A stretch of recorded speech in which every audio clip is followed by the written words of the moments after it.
నానా లోకేష్ కీలక వ్యాఖ్యలు చేశారు. తిరుపతి ఘటనలో పవన్ చేసిన వ్యాఖ్యలతో టీడీపీకి సంబంధం లేదని వెల్లడించారు. తిరుపతి తొక్కిసలాట ఘటనలో పవన్, టీటీడీ బోర్డు అధికారులు క్షమాపణ చెప్పాలని డిమాండ్ చేశారు. తొలుత విభేదించిన చైర్మన్ ఆ తర్వాత క్షమాపణ చెప్పారు. పవన్ కోరిన విధంగా బాధితుల వద్దకు వెళ్లి బోర్డు సభ్యులు పరిహార చెక్కులు అందించారు.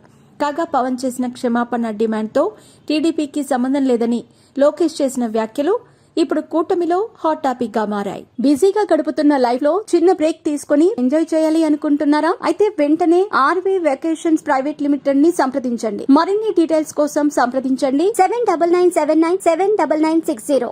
లోకేష్ ను డిప్యూటీ సీఎం చేయాలంటూ టీడీపీ నేతల నుంచి డిమాండ్ వినిపిస్తోంది. పవన్ ప్రస్తుతం డిప్యూటీ సీఎంగా ఉన్నారు. మిత్రపక్ష పార్టీ అధినేతగా పవన్ కు మాత్రమే డిప్యూటీ సీఎం హోదా కొనసాగిస్తున్నారు.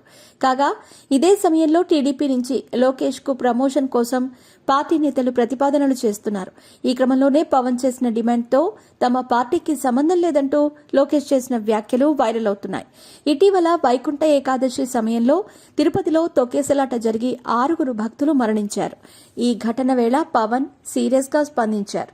తిరుపతిలో ఘటనా స్థలిని పరిశీలించిన పవన్ ఆసుపత్రిలో బాధితులను పరామర్శించారు. ఆ వెంటనే భక్తులకు క్షమాపణ చెప్పారు. టీటీడీ చైర్మన్, అధికారులు సైతం క్షమాపణ చెప్పాలని డిమాండ్ చేశారు. బాధితుల ఇళ్లకు వెళ్లి పరిహార చెక్కులు ఇవ్వాలని సూచించారు.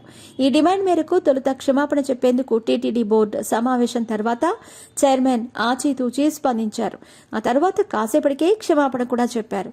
కాగా ఇప్పుడు లోకేష్ స్పందించారు.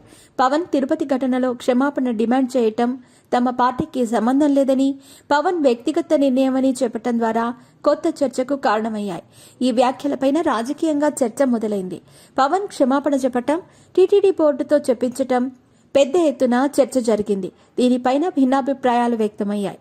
కాగా ఘటనపైన చంద్రబాబు మంత్రులతో కలిసి సమీక్ష నిర్ణయాలు వెల్లడిస్తున్న వేళ అదే సమయంలో పవన్ తన అభిప్రాయాలను వేరుగా వెల్లడించటంపైన అనేక రకాల అభిప్రాయాలు వ్యక్తమయ్యాయి.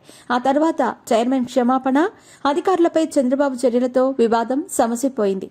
కాగా ఇప్పుడు పవన్ చేసిన క్షమాపణ డిమాండ్ పైన లోకేష్ స్పందనతో ఇప్పుడు జనసేన ఏ విధంగా రియాక్ట్ అవుతుందనేది ఆసక్తికరంగా మారుతోంది.